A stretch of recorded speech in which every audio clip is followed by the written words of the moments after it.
So I say, people who go to Agrada's church, do they go for entertainment?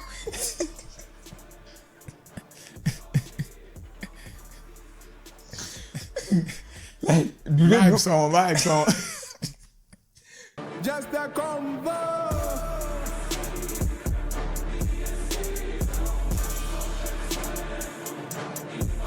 There's even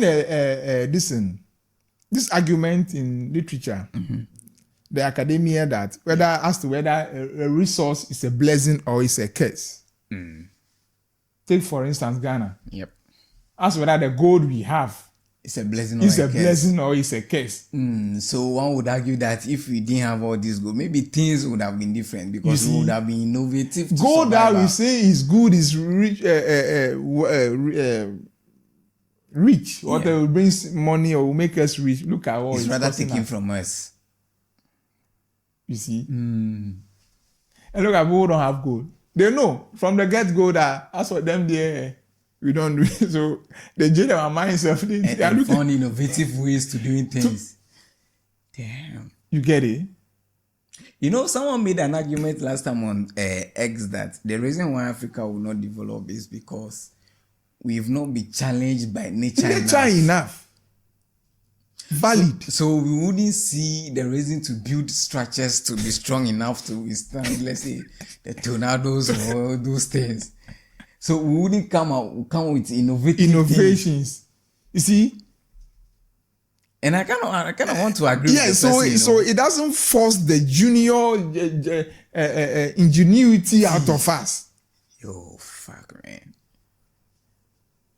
Everything we have everything on a silver platter. We've never had to struggle for anything. Anytime you need sun, it's up there. Anytime you need this thing, it's gone down. This one has setting everything.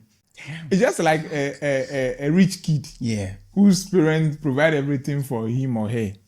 Doesn't know the process of getting those things. You've never known joy. You've never had to suffer. You've never known joy. But you really have to suffer to find joy, though. I don't think you have to. I don't think for you to attain anything nice, you have to necessarily you just suffer. mention literal and metaphorical meaning of things. Look at what this is. No, this is a different context.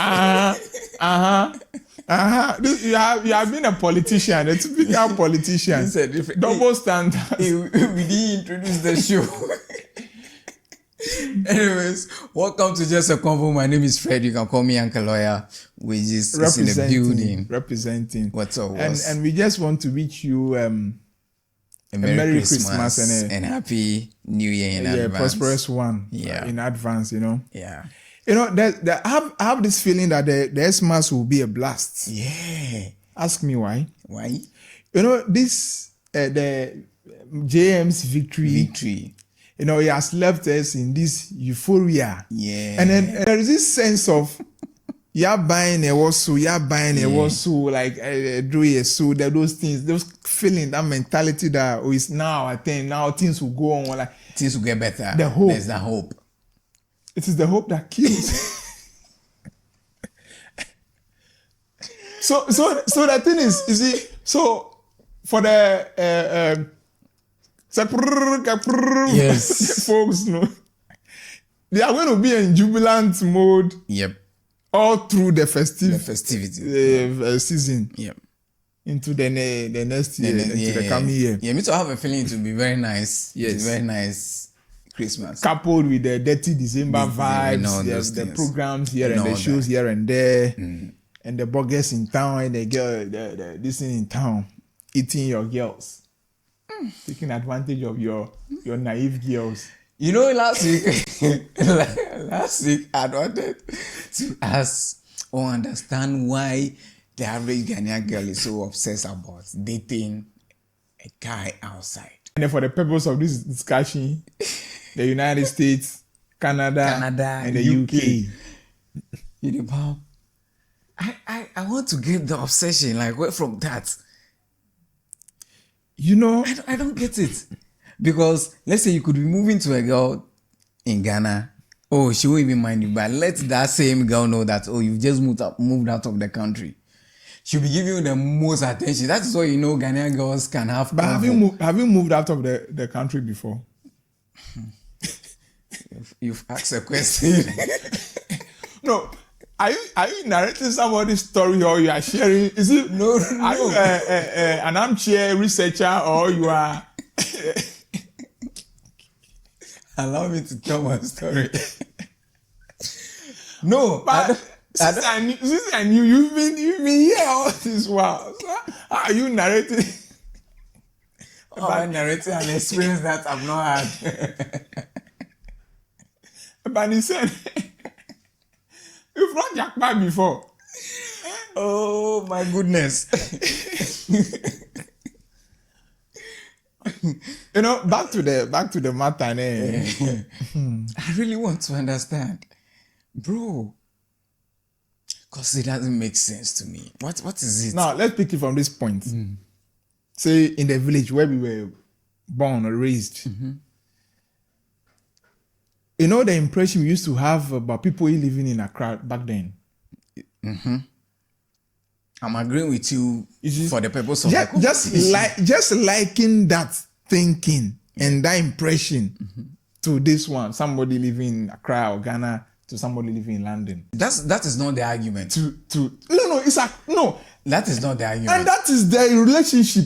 That's the relationship between Accra and London. Accra runs a day down to let's say London or maybe pick New York or wherever, Toronto. Is the thought process of they are at a better place. Yes. This thing is all boiled down to the individual though.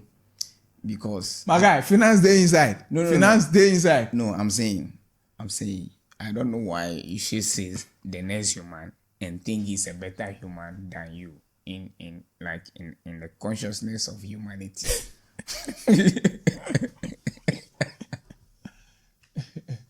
No, you see, the thing is that most people have low self-esteem. Fine, yes. You know what I thought?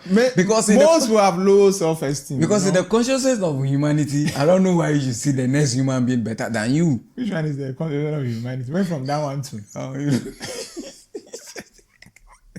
you don't know. So many people have low self-esteem. They look down on themselves, thinking that the next person, you get to. We used to think that even rich people don't have any problem. So I say, people who go to Agrada's church, do they go for entertainment?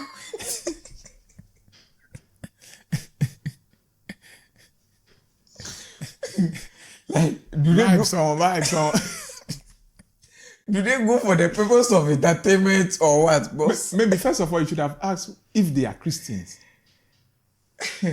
Let's leave that one out. Okay. That is a different conversation to have. But I'm saying no, but that would have settled this because a Christian is somebody who goes to church for the word to grow their faith. So, but do they? So that you ask yourself. So, how will these things make somebody help somebody or bring faith to somebody or like? Because I don't understand why Agradaa will climb pulpits and all she talks about is the husband. The time they met and he was flexing and So that's why I said, but let's not like at least let's give them the benefit of the doubt. You see, those things are just like sort of anecdotes, like anecdotal. Maybe just chip in that into to explain something, and then and the bloggers and these people they amplify that. They amplify that. There's that. No, but it's the way she says it. No, if you want to experience Agradaa, you should go to her Facebook lives or I think TikTok or something. Oh, she does Facebook lives. I just see the snippets of the videos. That's why you experience Agradaa.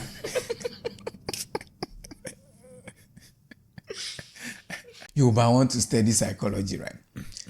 I just want to understand why certain group of people will always find something wrong with any good initiative, something that the majority has agreed on that this is a good initiative, will help. But don't forget that the majority is not always right. Yes, but I'm saying, this is something that even deep down, the person criticizing that he knows that it will help me, or it's a good initiative. As to whether it will work or not, we can acknowledge the fact that it's a good initiative. That's where politics comes in. Why would someone want to object to that? So University of Ghana introduced this bike sharing initiative, which everybody thinks is a good initiative. As to whether it will last or not, we can acknowledge the fact that it's a good initiative because that is a step in the right direction, right? And the spirit of longevity in University of Ghana. So everything they initiate durable. Yes. Because God lives in Ghana. So God lives in Legon. So tell me why someone, after seeing all this, the only thought that could come to the person's mind is that, Ghana they've even been stealing street lights. Is that country that someone is introducing a bike sharing project? I read the thing, I was like, I know. So you woke up. So this whole phenomenon. you know, and the only thing that could come to your mind is that they've been stealing street lights in Ghana, so Ghana is not a conducive place to introduce a bike sharing initiative. Like, not to cut you, but that one. Away from that one goes beyond thinking problem. It's not a mere thinking problem. It's a pessimistic point of view. You see, they don't see anything good in anything. And this is a Ghanaian saying. They are only dooms, prophets and this thing.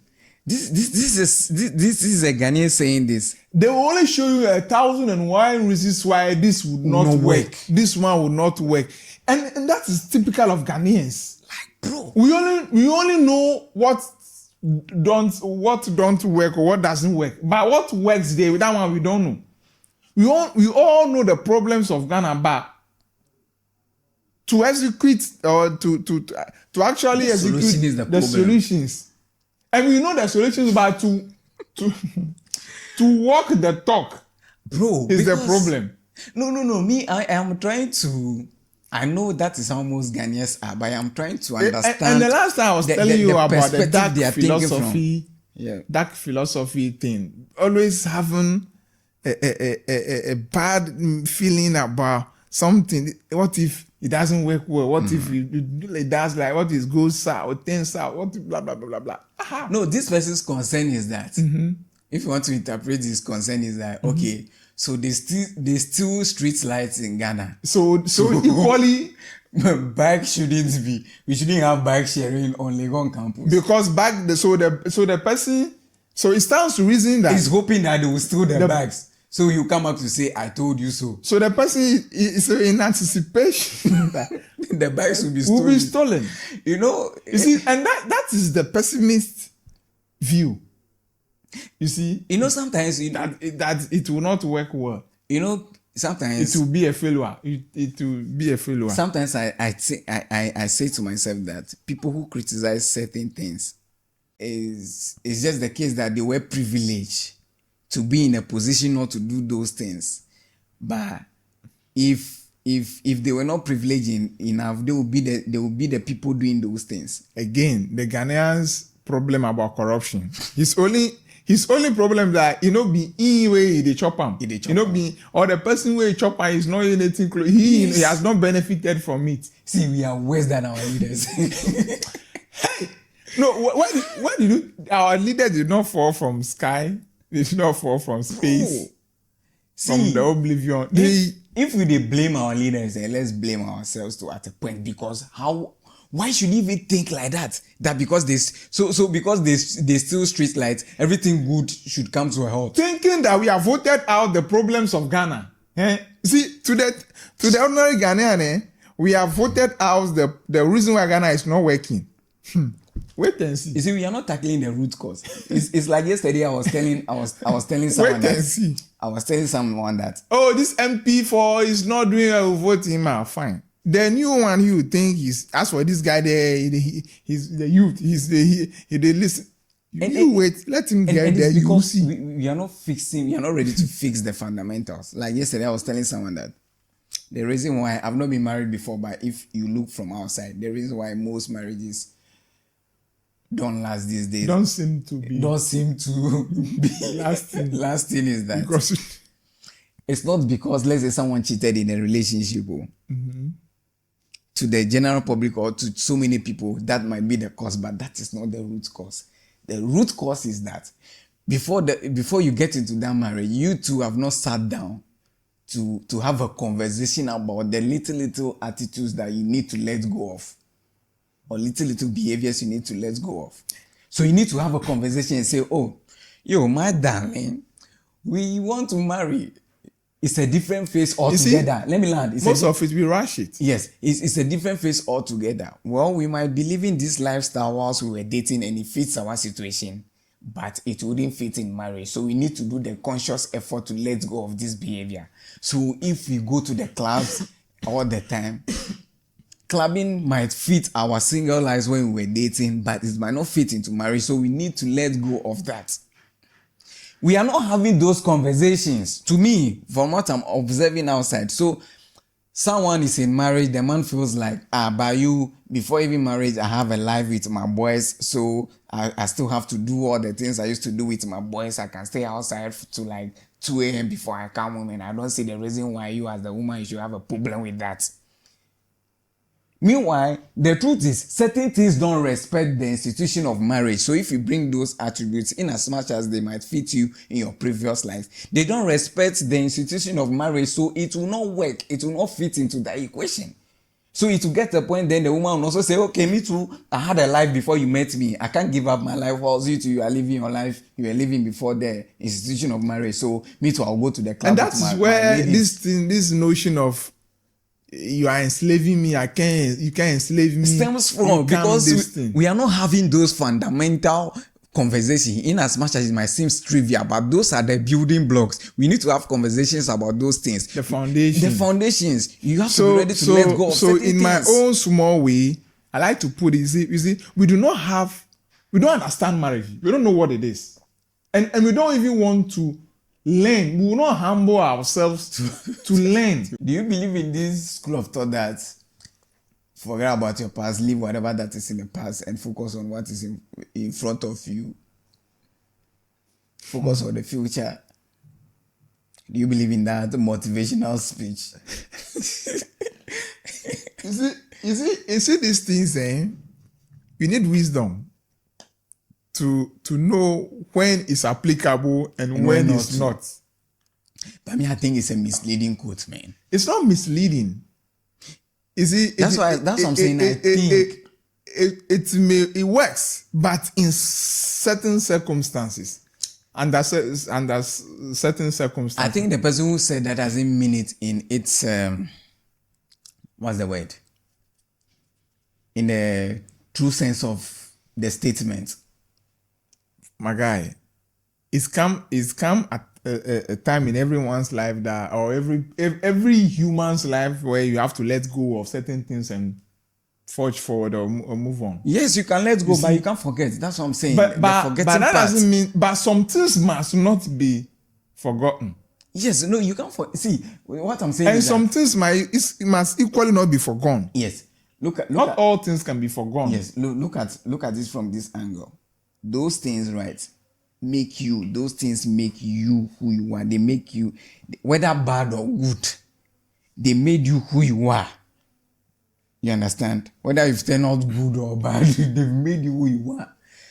Forgetting those things is like forgetting yourself. Like, you can't forget them.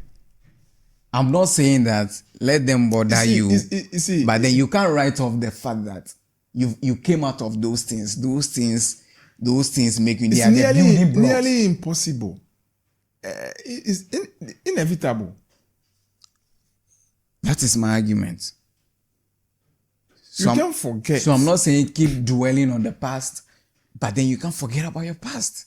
Because in certain things, you need the past to build on. Yeah. You see, you can't completely obliterate the some certain things from your memory or even in life. In life. Anyways, it's been just a convo. My name is Freddie. I'll call me Uncle Lawyer. Wages. Settling. My name forever remains wages. Have a Merry Christmas and Happy New Year in advance. Like you've always been telling you. Be careful. Enjoy responsibly. Yeah. And remember, if you want to drink, you should not drink. For me, you should not drink. I don't see any reason why you should drink. But if you choose to drink, do it responsibly. Careful. Yes. Do it responsibly. And remember, if you don't have a girlfriend, it's not the time for you to look for one. If you've not had it through all 2 years, it is not this last. I don't see why. What's the point? Like no. If endure, do something to the end for once. For once. Like what's the point? What's the point? And remember, December salary is actually for January. So and power is changing hands. So we are going to restart. Yes. Afresh everything. So Charlie. So just bear in mind. If you have one CD. If not, use it with sense. If you don't manage it well, December will be gone. Christmas will be gone. You will leave. 10th January will look like 52nd January to you. Anyways, all the festivity will be gone. The guests will come. They will be gone. It still will be me and you here. Yes. Right. Mm-hmm. This Christmas, if you go out with someone and the person say, "I want to pay." Don't go and do I can say and be like, want to show that you are, let the person pay. Save your money. And don't also let the Christmas fever be on top of your eye and go and pee at where you are not supposed to pee. Because you live with the responsibilities for the rest of your life.